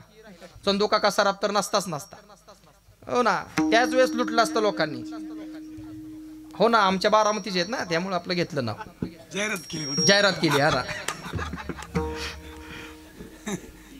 परिचय देत नसायचे. हे ना ओळखलं कसं काय? राजा माघारी आला, कुतूहलानं त्या आंधळ्या माणसाजवळ गेला आणि विचारलं, बाबा तुम्ही ओरिजिनल आंधळ आहे का हो? पहिला प्रश्न विचारला. तो म्हटला हो मी ओरिजिनल आंधळ आहे. नाही नाही म्हणजे 30% 40% असं काय दिसतं का तुम्हाला? नाही नाही मी पूर्ण जन्मांध आहे, मला कसलंही दिसत नाही. राजाला राग आला. राजा म्हणला ओ बाबा खरं सांगा, खरं तुम्ही ओरिजिनल आंधळ आहे का पंढरपूरच्या घाटावलंय? त्यांनी दोन्ही हात जोडले सांगितलं महाराज मी ओरिजिनल आंधळ आहे, मला कसलंही दिसत नाही. राजा म्हटला मग तुम्हाला दिसत नाही, मग तुम्ही मला ओळखलं कसं काय? तुम्ही मला महाराज कसं काय म्हटला, राजा कसं काय म्हटला, आणि पुढे गेल्या प्रधान भेटेल सैनिक भेटतील हे सांगितलं कसं काय? तेव्हा त्या आंधळ्या माणसानं त्याचं लॉजिक सांगितलं. मला रक्तातला स्वभाव सांगायचा आहे. लॉजिक सांगितलं. तो आंधळा मनुष्य म्हटला काय असतं महाराज? साधं लॉजिक आहे बघा. म्हणजे पहिले आले होते का नाही मला विचाराय, हा ते दम देऊन विचारत होते, दमात. त्यांच्या आवाजावरूनच मी ओळखलं हे सैनिक असली पाहिजे. कारण त्या क्षेत्रात रामकृष्ण हरी, जय हरी, राधे राधे असली चालत नाही, त्याला गचुरत धरणारे लागतात पोलिसात. त्यांच्या आवाजावरूनच मी ओळखलं हे पोलीस असली पाहिजे, हे सैनिक असले पाहिजे. नंतरचा आला होता तो मात्र सुसंस्कृत, योग्य शब्द योजना, आदरपूर्वक बोलत होता. भाषेला सुशिक्षितपणाचा त्याच्या हे होता, अलंकारिक भाषा होती. त्या भाषेवरनं मी ओळखलं की हा प्रधान असला पाहिजे. आणि नंतर तुम्ही आल्यावर तर माझ्या पायाच पडला, तिथंच मी ओळखलं हे उमेदवार असला पाहिजे, कारण इलेक्शन चालू होतं ना. तुम्ही राजा. त्या राजाला एवढं कौतुक वाटलं त्या आंधळ्या माणसाचं. अरे दोन्ही डोळ्याने अंध आहे, पण ह्याला राजा कळला, प्रधान कळला, सैनिक कळली न पाहता. आणि महाराज गुरुवर्य चैतन्य महाराज देगलूरकर सांगतात भगवान परमात्मा एवढा कृपाळू आहे, तुमच्या शरीरातल्या एका इंद्रियाची तर त्यांनी ताकद काढून घेतली ना, त्याच इंद्रियाची ताकद तो शरीरातल्या दुसऱ्या कुठल्या तरी इंद्रियात देत असतो. म्हणून बघा आंधळी माणसं आहेत ना अतिशय हुशार असतात, बुद्धिमत्ता अतिशय तलक असते. आळंदीमध्ये आहेत बघा एक पंडित, विशारद लोकांना ते साथ करतात हार्मोनियमवर. हा चिगरे गुरुजी दोन्ही डोळ्याने आंधळे. भगवान परमात्मा दयाळू आहे. त्यांनी सांगितलं काय नाही महाराज साधं लॉजिक आहे. लॉजिक हा. त्या राजाला एवढं कौतुक वाटलं त्या आंधळ्याचं. राजानं विचारलं बाबा तुम्ही कुठं राहता? काय नाही इथं महादेवाचं मंदिर आहे तिथं राहतो, भिक्षा मागतो आणि आपला उदरनिर्वाह करतो, दिवसभर भजन करतो, मला कोणीच नाही, मी एकटाच. त्या राजानं सांगितलं असं करता का? काय माझ्या राजवाड्यात राहायला चालता का? तुमची सगळी व्यवस्था करतो, खाण्याची पिण्याची सगळी, तुम्ही फक्त माझ्या राजवाड्यात चला. आणि राजे लोकाला बघा सवय असते अनेक वस्तू असं संग्रहित करायची, संग्रह करायची, जे आवडेल ते राजा आपल्या वाड्यामध्ये आणतो. तसं त्या आंधळ्याला घेतलं, आंधळ्या माणसाला, आणि त्यानं त्या राजवाड्यामध्ये आणलं, त्यांची सगळी व्यवस्था लावली. दरबार सुरू झाला. योगायोग असा 3 महिन्यानं त्या दरबारामध्ये एक जवाहिरी आला होता. जवाहिरी म्हणजे अनेक प्रकारचे हिरे, अनेक प्रकारचे मोती माणिक असे रत्न तो विकायला घेऊन आला होता. आणि त्यातले मोती त्या राजाला विकत घ्यायचे होते. व्यवहार झाला, पैसे द्यायचे आणि ते विकतच घ्यायचे. इतक्यात त्या राजाला असं वाटलं एकदा त्या बाबांना विचारावं, त्यांचा सल्ला घ्यावा. म्हणून त्या आंधळ्या माणसाला त्या दरबारामध्ये आणलं. आणल्यानंतर त्यांना सांगितलं आपल्याला मोती विकत घ्यायचे, मला मोत्याची माळ घालायची, कारण मोती हा समुद्र रत्न आहे महाराज, आणि त्याच्यामध्ये अतिशय थंडावा आहे. जी माणसं तापट स्वभावाची, उष्ण प्रकृतीची असतात ना, किंवा काही महिलांमध्ये थोडेसे मासिक पाळीचे त्रास असतात, त्यांनी जर मोती वापरलं ना तर ते थंडावा निर्माण करतं शरीरामध्ये. म्हणून तर पूर्वीच्या काळचे राजे लोक माळाची माळा घालायची, कारण त्यांच्या रागाचा उद्रेक होऊ नये म्हणून, शांत राहावं राजाने म्हणून, समदृष्टी असावी सगळ्या नगरावरती. म्हणून मला मोत्याची माळ घालायची आणि ते मोती विकत घ्यायचे, घ्यावेत का न घ्यावेत सांगा. आंधळा इतका हुशार होता, त्या मोत्याजवळ गेला, त्यानं त्या मोत्यावरून असा हात फिरवला. हात फिरवल्याबरोबर राजाला विचारलं महाराज हे मोती तुम्हाला घ्यायचेत कशा करता? मला मोत्याची माळ घालायची. माळ करण्याकरता? हो. मग घेऊ नका. ठीक आहे. काय घेऊ नका? हे मोती ओरिजिनल नाहीत का? तेव्हा त्या आंधळ्याने काय सांगितलं ऐका बरं का. आंधळा म्हटला महाराज हे मोती ओरिजिनलच आहेत, पण हे मोती तुम्हाला माळ करायच्या योग्यतेचे नाहीत. म्हणजे मोती कसा तयार होतो तुम्हाला सगळ्याला माहिती आहे. स्वाती नक्षत्राच्या पावसाचा थेंब शिंपल्यामध्ये पडला की मोती तयार होतो. पण होतं असं की त्या नक्षत्राच्या वेळेला समुद्रात वारं पण जास्त वाहत असतं. मग होतं असं पाण्याचा थेंबही शिंपल्यामध्ये जातो आणि वाळूचा कणही शिंपल्यामध्ये जातो. तर होतं असं की पाण्याच्या थेंबापासूनही मोती तयार होतो आणि वाळूच्या कणापासूनही मोती तयार होतो. पण दोन्ही मोतीमध्ये फरक असा आहे, वाळूच्या कणापासून तयार झालेल्या मोत्याला गेच करता येत नाही, म्हणजे त्याला होल पाडता येत नाही. आणि जे पाण्याच्या थेंबापासून तयार झालेला मोती आहे त्याला गेच करता येतो, होल पाडता येतं. हे फरक आहे. आणि हे जे मोती आहेत हे वाळूच्या कणापासून तयार झालेले मोती आहेत, ते तुम्हाला माळ बनवायच्या योग्यतेचे नाही. त्या जवाहिराला बोलवलं आणि विचारलं, म्हणले हे खरं आहे का? त्यानं दोन्ही हात जोडले आणि सांगितलं नम्रपणानं, महाराज हे अगदी खरं आहे म्हणला, एकदम बरोबर आहे, हे वाळूच्या कणापासून तयार झालेले मोती आहेत. त्या राजानं आणि त्या दरबारानं एवढं कौतुक केलं, सगळ्यांनी टाळा कडकडाट केला. राजा तर इतका आनंदी झाला, एका सैनिकाला बोलवलं राजाने, म्हणजे इकडे रे. काय महाराज तुम्ही ह्या बाबांना जेवायला काय काय देता? आनंदाच्या भरात तो म्हणला काय नाही, सकाळी 2 चपात्या, संध्याकाळी 2 चपात्या, आणि कवा तरी सणासुदीला मांडे आपलं देतो एका दुसरं. बर म्हणले असं करा, आजपासनं सकाळी 3 चपात्या आणि संध्याकाळी 3 चपात्या देत चला, वाढवा. मग त्या राजा खुश, आंधळ खुश, दरबार खुश. 3 महिन्यानं झालं असं की त्याच दरबारामध्ये एक घोडं विकणारा आला होता. ते तिकडचे घोडे, राजस्थानचे भारीतले घोडे, लाखो रुपये किमतीचे. व्यवहार झाला, 2 घोडे होते, पैसे द्यायचेच. इतक्यात त्या राजाला वाटले एकदा बाबांचा सल्ला घ्यावा, म्हणून त्या बाबांना दरबारात बोलवलं, सगळा हकीकत सांगितली, आपल्याला घोडे विकत घ्यायचे, घ्यावेत का न घ्यावेत सांगा. तो आंधळा मनुष्य त्या घोड्यांच्या जवळ गेला. त्यानं काय केलं, त्या दोन्ही घोड्यांना हात फिरवला आणि फिरवल्यानंतर घोड्यावाला कोण आहे विकणारा, त्याला पुढे बोलवलं आणि त्याला विचारलं, का रे म्हणले ही 2 घोडे आहेत, हे आवळे जावळे आहेत का? आवळे जावळे कळतं का तुम्हाला? जुळे, जुळे. हा, म्हणजे एका आईच्या पोटातून एका वेळी जन्माला आले असतं का नाही, त्याला जुळे म्हणतात, जुळे. आणि निसर्ग बघा तुम्ही किती काम करतोय माणसाच्या शरीरावर, किती काम करतोय, हे विज्ञानाला सुद्धा आता पटायला लागले. लक्षात ठेवा, जी जुळी मुलं असतात ना त्यांच्या पत्रिका सेम असतात, ग्रहस्थिती सेम असते, म्हणून तर त्यांचं चालणं, बोलणं, आवडीनिवडी, सगळ्या बुद्धिमत्ता सगळे सारखे असतात. आणि अजून तुम्हाला वैशिष्ट्य सांगतो, जुळ्या मुलांपैकी एक मुलगा जर मेला ना महाराज, एक मुलगा, तर दुसरा मुलगा 3 दिवसात किंवा 3 महिन्याच्या आत मरायच पाहिजे. किती निसर्ग काम करतोय. कधी कधी नाही घडत असं, पण अपवाद बऱ्यापैकी घडतं, 99% घडतं असं जुळ्या मुलांनी. घाबरू नका आजपासून कोणी, हे तर कोण जुळं असलं तर. हा, मग स्वतःपेक्षा त्या पुढच्याची काळजी जास्त घ्या, मग कारण ते मेलं तर तू मरणार आहे ना. विठ्ठल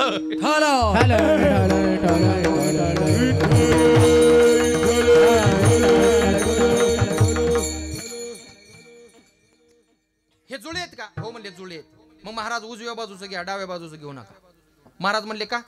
दोन्ही जर जुळे आहेत, दिसाय सारखे, उंचीला सारखे, सगळ्या गोष्टी सारखं, मग उजव्या बाजूचं घ्या, डाव्या बाजूचं का नका?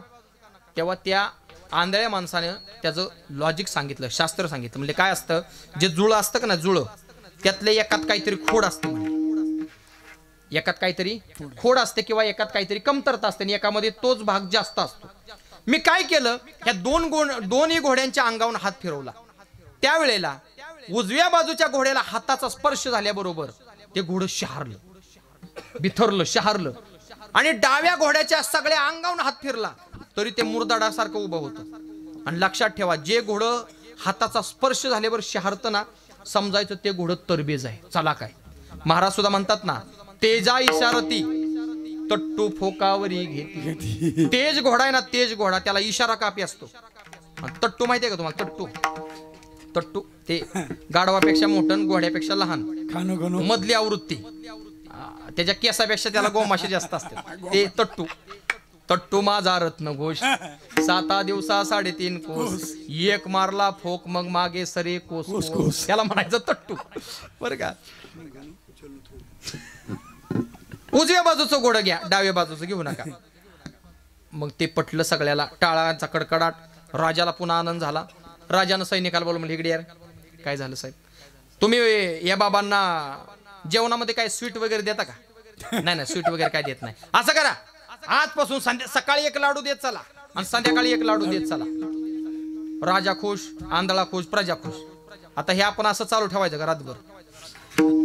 हे रातभर संपायचं. पण एके दिवशी असं त्या राजाला वाटलं, त्या आंधळ्याचा विचार करत असताना काय बुद्धिमत्ता आहे म्हटले त्या आंधळ्याची. त्याला राजा कळतो, प्रधान कळतो, घोडा कळतो, मोती कळतात, काय बुद्धी आहे, सगळ्यातलं सगळं कळतं आंधळ्याला. मनात असा विचार आला राजाला, जर ह्या आंधळ्याला सगळ्यातलं सगळं कळतं तर माझ्यातलं काय कळलं असं. कोणाला वाटलं? राजाला. आणि बघा प्रत्येकाला आहे ना स्वाभाविक असतं, बघा हे स्वाभाविक आहे, आपल्याबद्दल जाणून घेण्याचं कुतूहल असतं. बघा आम्ही सुद्धा कीर्तन झाल्यावर विचारतोच कसं काय झालं कीर्तन.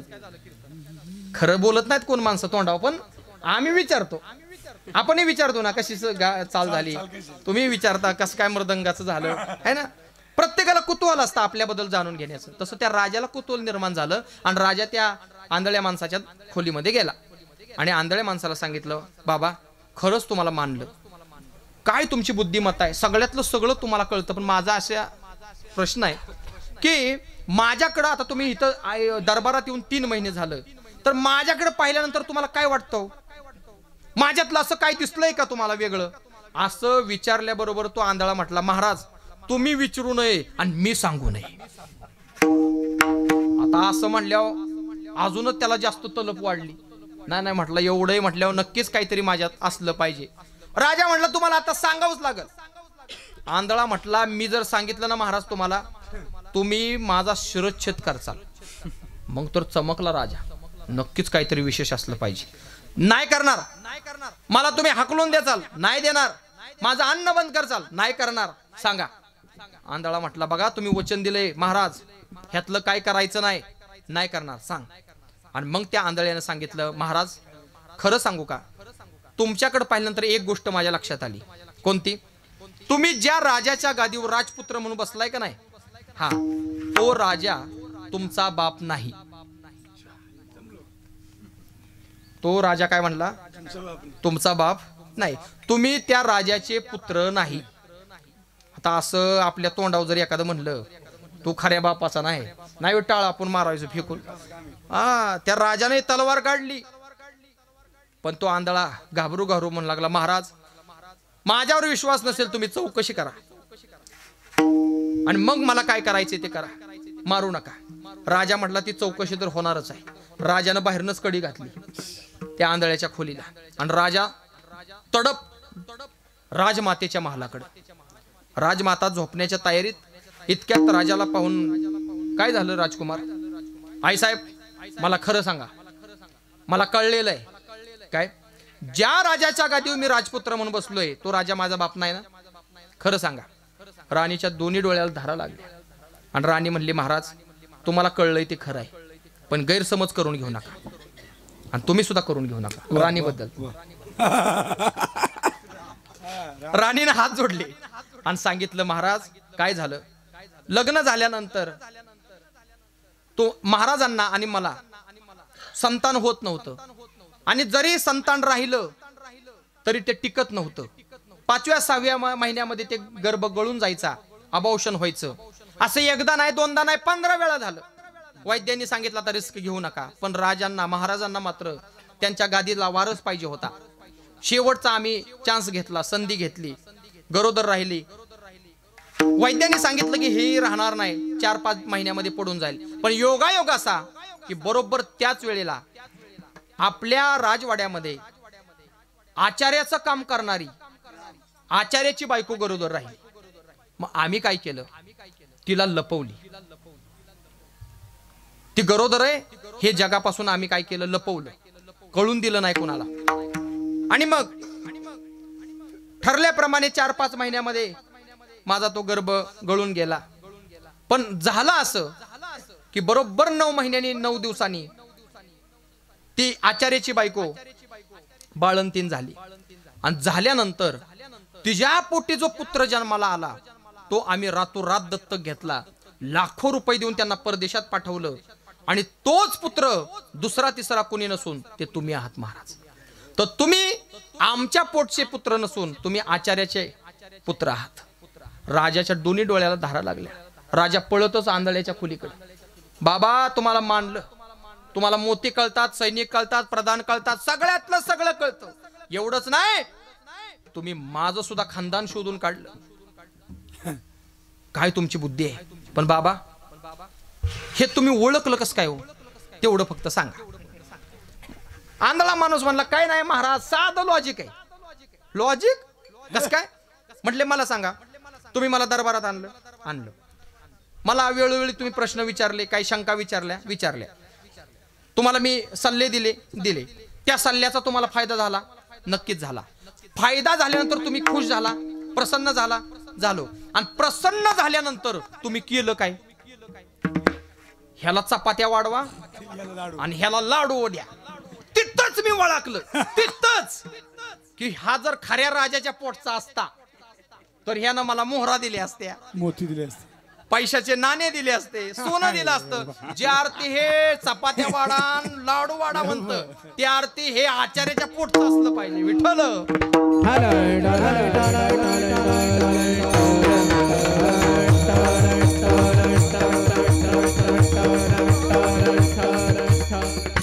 याला म्हणायचं स्वभाव. काही करा महाराज, बदलत नाही त्याचं नाव स्वभाव. महाराज सुद्धा म्हणतात ना, आधी होता वाग्या, आधी होता वाग्या, आधी होता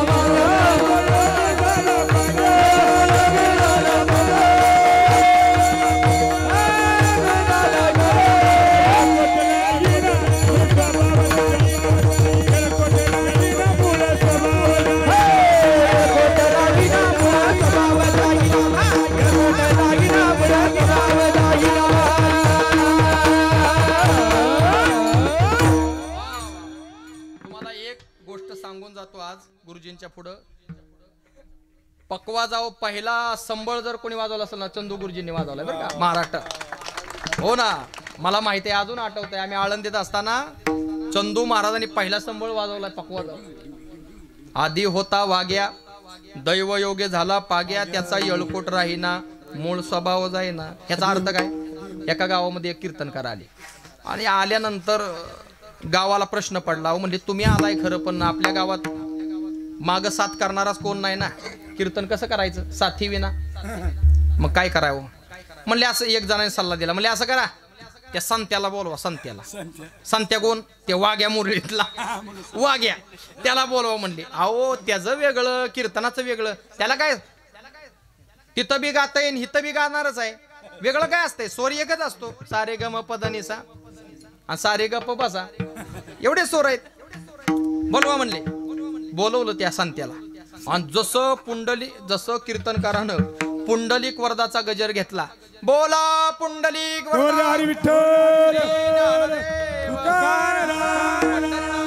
भगवान की म्हणलं. मागणं लगेच ते म्हणलं, येळकोट येळकोट जय मल्हार. असा संत्या म्हणला. त्याला म्हणायचं त्याचा येळकोट राहीना, विठ्ठल.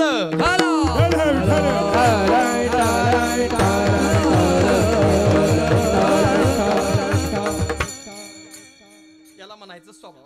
आणि जीवाचा स्वभाव आहे मागत राहणं, आणि जे मागत नाही त्याला आग्रह करणं देवाचा स्वभाव. आणि अजिबात मागत नाही त्यांचं नाव संत आहे महाराज. जगद्गुरु तुकोबराय. भगवान परमात्म्याच्या भेटीला गेल्यानंतर भगवंताने खाली मान घालावी, पण एके दिवशी मात्र भगवान परमात्मा तुकोबारायच्या चेहऱ्याकडे पाहू लागले. तुकोबारायने विचारलं, देवा नेहमी आले की खाली मान घालता, आज माझ्याकडे चेहऱ्याकडे पाहताय, नक्की काय तुमच्या मनात आहे? मागण्याची आस आहे मुखाकडे, चिंतिल्या रोकडे मनोरथ. तुम्ही काहीतरी मागावं म्हणून मी तुमच्याकडे पाहतोय. महाराज म्हटले, महाराज देवा आमची परंपरा आहे, काही मागणे हे आम्हा अनुचित, वडिलांची रीत जाणत. तेव्हा भगवान म्हटले, असं करू नका, काही करा, तुमच्या भक्तीचं ऋण माझ्या डोक्यावर एवढं झालंय की मी आता ते सहन होत नाही, काहीतरी मागा. मनसी काही मागा. पण तुकोबाराय म्हटले, ठीक आहे तुम्ही मागा म्हणता ना, तुमचा आदर म्हणून मी मागतो, पण तुम्ही जे द्याल त्याच्यामध्ये मी संतुष्ट नाही. मग मला जे हवंय ते तुम्ही द्या. मनसी काही मागा, हेच देगा पांडुरंगा. देव म्हटले, बरं झालं तुकाराम महाराज 11:30 वाजता का होईना, पण हेची देगापर्यंत तुम्ही आला. मग महाराज सांगा ना तुम्हाला काय पाहिजे? महाराज म्हणतात, तुझी चरण सेवा तुझी चरण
ह्याच्यामध्ये मी संतुष्ट नाही, मग मला जे पाहिजे ते द्या. मग काय पाहिजे? तुझी चरण सेवा पांडुरंगा, मला तुमच्या चरणाची सेवा पाहिजे. वारकरी संप्रदायामध्ये चरणाच्या सेवेला खूप मोठं प्राधान्य आहे, खूप मोठं महत्व आहे. आणि माणसानं ज्याला यशस्वी व्हायचंय ना, ज्याला जीवनामध्ये विजय व्हायचंय ना, त्यांनी नेहमी मोठ्यांचा आशीर्वाद घेणं गरजेचं आहे. त्याने मोठ्याचे नेहमी आशीर्वाद घेतले पाहिजे, त्याने पाया पडलं पाहिजे. पाया पडणं हे आम्हा भांडवल तुकोबराय म्हणतात. आमचं भांडवलच आहे ते पाया पडणं. पंढरीच्या लोकांनाही अभिमान, पाया पडे जन. म्हणून इतर देशाच्या संस्कृती बघा आणि भारताची संस्कृती, त्यातल्यात विशेषत्वानं वारकरी संप्रदायाची संस्कृती आहे.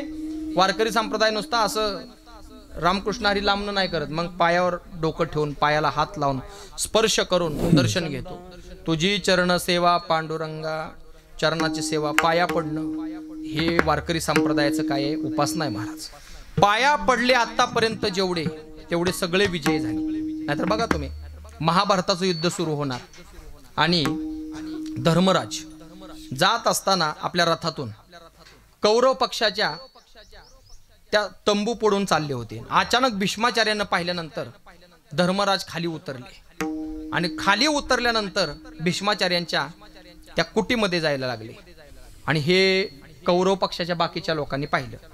बाकीच्या लोकांना वाटलं ह्यानं काय हारपात करले का काय, सगळं आमदार घेऊन इकडे झाला आपलं, काय झालं का काय, नक्की कॅन्सल केलं काय यानं युद्ध करायचं. धर्मराजाने दर्शन घेतलं कुणाचं? भीष्माचार्यांचं. आणि दर्शन घेतल्यानंतर भीष्माचार्यांच्या तोंडातून मुखातून आपसुक निघालं विजयी भाऊ, आपसुक निघालं. आणि मग धर्मराज दर्शन घेऊन निघाले. आणि मग दुर्योधन भीष्माचार्यांच्या अंगावर, तुम्ही कौरव पक्षाचे सेनापती आणि विरोधी पक्षाच्या पार्टीच्या लोकांना आशीर्वाद देता विजयी भाऊ म्हणून. भीष्माचार्यांच्या लक्षात आलं. भीष्माचार्य म्हणले, अरे मला कळालंच नाही, माझ्या अनवधानानं तोंडातून मुखातून निघून गेलं विजय भाऊ, पण तो माझ्या पाया पडला, दर्शन घेतलं. आणि पाया पडल्यावर त्याला मारून चालतं का महाराज? पाया पडल्यावर शरण आल्यावर त्याला आशीर्वादच द्यावा लागतो. आशीर्वाद गेला. आणि हे बघ, अजूनही काय वाटोळं झालं नाही, तुला एक चान्स आहे. पलीकडच्या पार्टीला आमचा सगळ्याचा बाप बसलाय, भगवान श्रीकृष्ण. मग जा तू पण, आणि तू त्यांचं दर्शन घेऊन ये. त्यांनी जर विजय तुला आशीर्वाद दिला तर आमचंही तिथं काय चालणार नाही, जा. पण तो दुर्योधन होता. तो म्हटला कुणाच्या? कृष्णाच्या. अहो तो गवळ्याचा पोर, आणि त्याच्या मी पाया पडायचं? हट म्हणला, पडत नाही. मग काय दिवसात हाणला त्याला, कुणाला? दुर्योधनाला. म्हणून जेवढे पाया पडतात महाराज, चरणाची सेवा करतात, ते सगळे विजयी होतात. म्हणून बघा तुम्ही, सुसंस्कृत आणि विचारी लोकांचं हे लक्षण असतं. त्यांना जर तुम्ही विचारलं ना, का हो तुम्ही एवढं वैभव कमवलं, एवढं नाव केलं, कसं काय? तो सांगतो, आमचं काय आहे, तुमच्यासारख्या साधू संतांची कृपा, वडिलांचा आशीर्वाद, आईचं कष्ट, आणि ह्याच्या जेव्हा बघा आम्ही एवढं करू शकलो. हो. आणि बघा तुम्ही, जी माणसं अभिमानी असतात ना, अहंकारी असतात ना, ते म्हणतात अहो एवढं सोपं नाही, लय कष्ट केलंय रात्रंदिवस, ह्याची टोपी त्या डोक्यात, त्याची ह्याच्या डोक्यात, दोघांचं आपल्या डोक्यात, एवढं करून एवढं सगळं केलंय. हे अभिमानी लोकांची लक्षणं बोलण्याची. आणि जे खरे विचारी असतात, संप्रदाय विचार घेऊन जगणारे, ते मात्र दुसऱ्याला जास्त हे देतात. म्हणून तुझी चरण सेवा पांडुरंगा, तुझी चरण सेवा पांडुरंगा. आणि देवा, हे मागतोय मी खरं, आणि तुम्हाला पण वाटेल की शेवटी पट्ट्यानं मागायला लावलं का नाही, तर लक्षात ठेवा देवा, हे जे मी मागतोय का नाही, हे तुम्ही तुमच्या पदरचं देत नाही, मग माझ्या बापाची ठेवय ती मागतो. उपवास पार पाने राखिला उपवास पार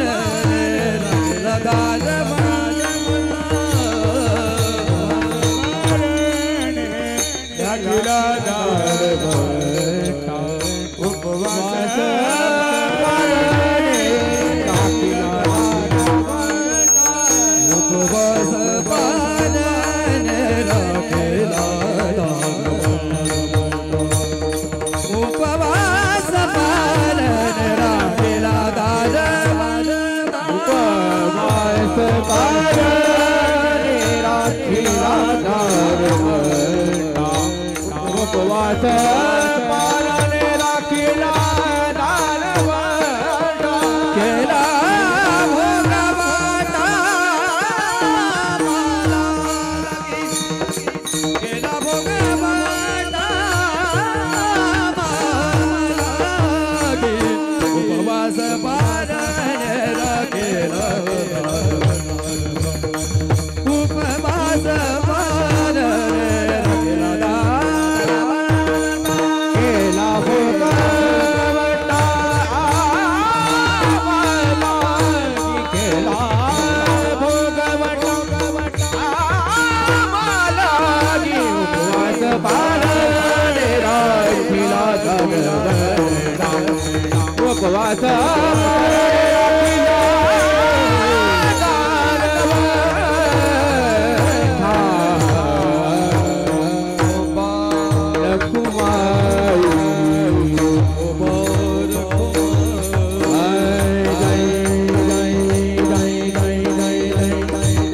Ali